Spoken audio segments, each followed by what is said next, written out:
differential statistics, we can look at the comparison between two population proportions, taking independent samples, by doing a confidence interval of their difference.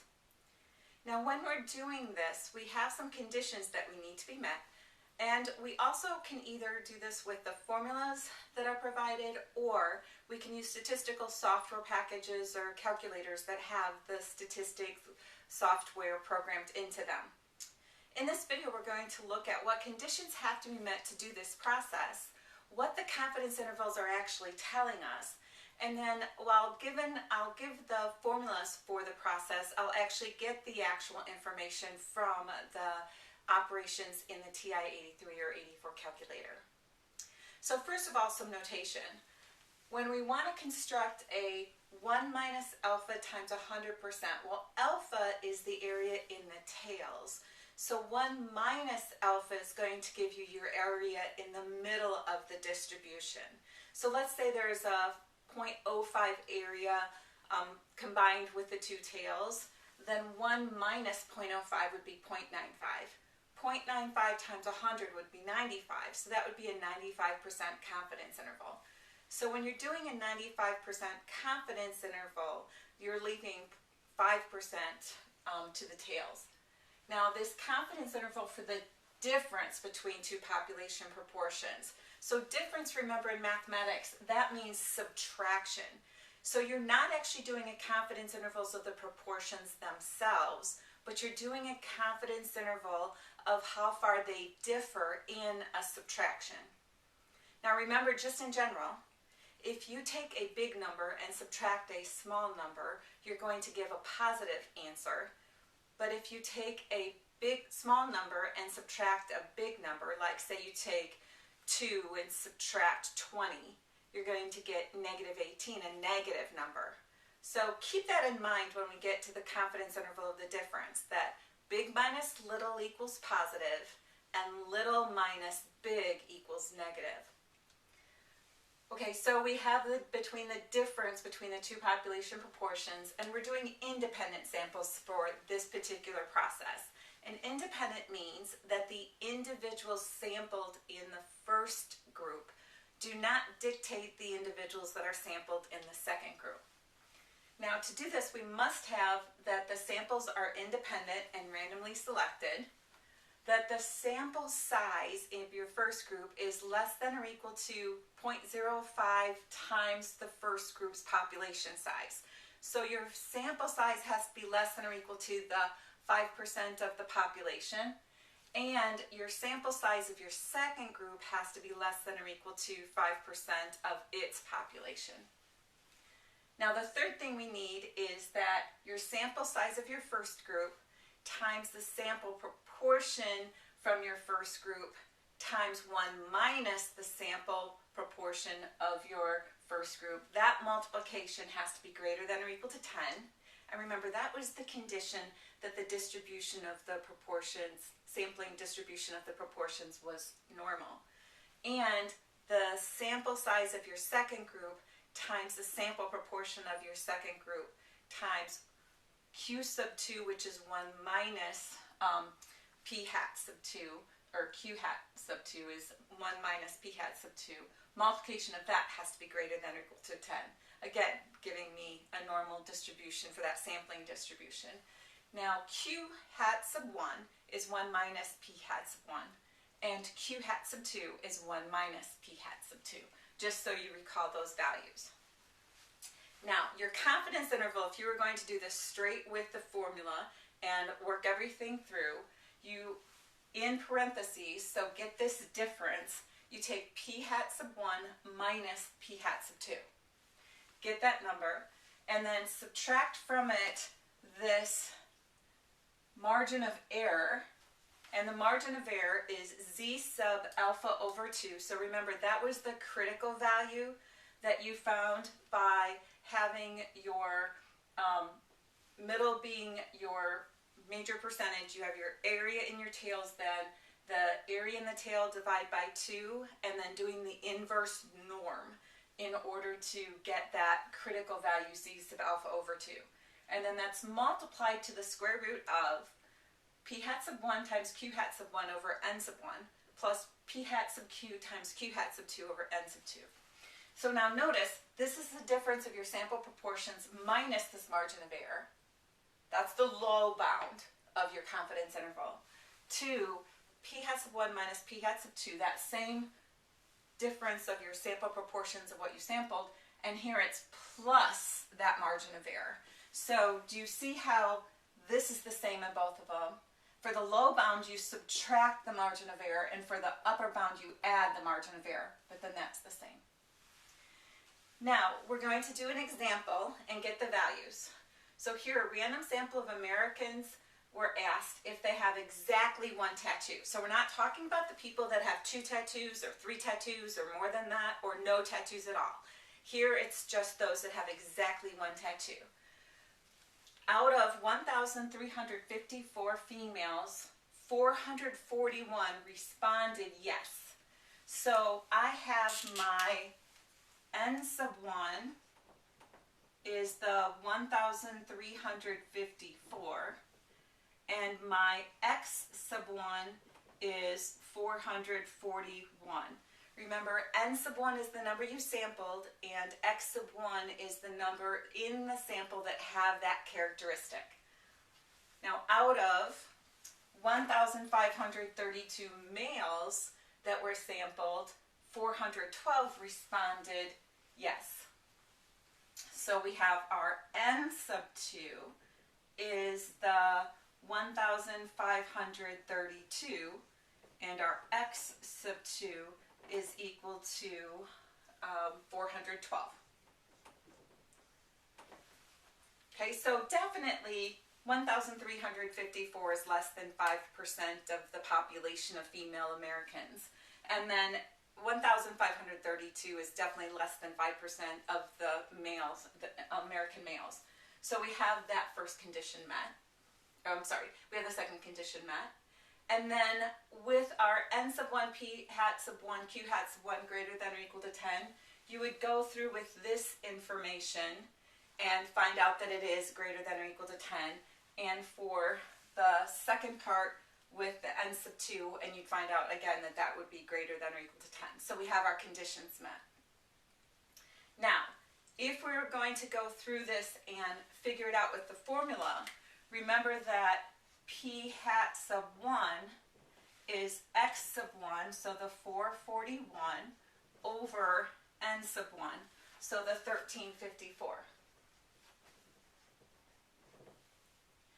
And p hat sub 2 is equal to our 412 over 1532.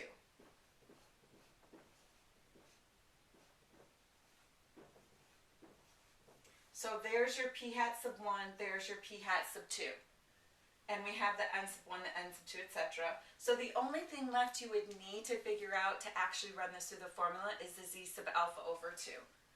So for the z sub alpha over 2, again, if you're going to do this by hand, you would have our 90% confidence interval.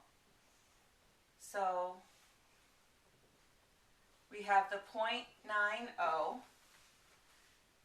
And then that would be 1 minus 0.9 is 0.1, and 0.1 divided in 2 is 0.05.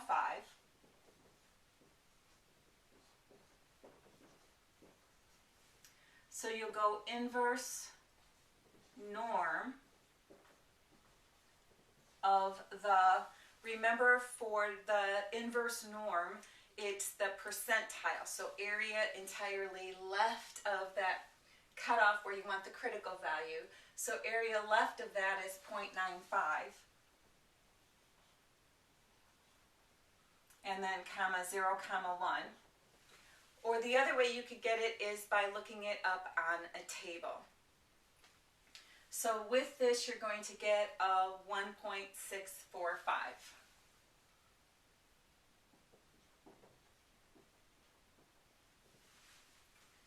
So then that would be the number that would go in both of those places.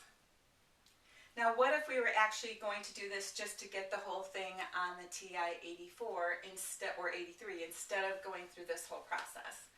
Well, there you would go and push the stat button, and then cursor right to test. And then once you cursor right to tests, then you go past the ones that say test because you want an interval, a confidence interval. And past the tests, you get down to 2 prop z test. Oh, sorry, 2 prop z int. So the 2 prop z int. That's going to give you the z interval for 2 sampled proportion. Okay, so a proportion sampling from 2 groups. Now, once you get to that, it's going to ask you to fill in some entries. The first entry it wants is x sub 1. And x sub 1 is your 441. Then n sub 1, and that's the 1354. And then x sub 2, and it'll just keep going down, but I'm going to write it up here so you can see it. So x sub 2 is 412. N sub 2 is 1532. And then C level is your confidence level. So in this one, we want a 90% confidence level. And then you hit calculate. And when you hit calculate, you're going to get the interval from 0.02874 to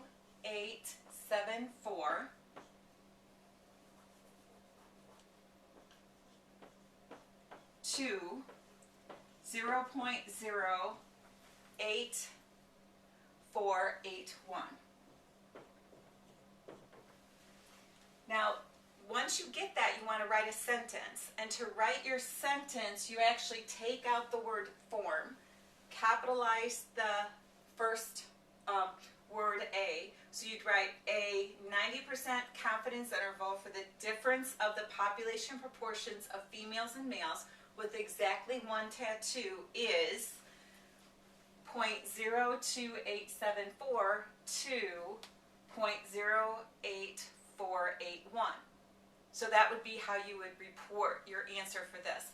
But let's take just another minute to kind of think about what this answer is saying. So this is the difference between the 2 population proportions. It's not the population proportions themselves. In fact, if you were to divide this out, our population proportion p hat sub 1, that's about 0.3257. And p hat sub 2 is about 0.2689.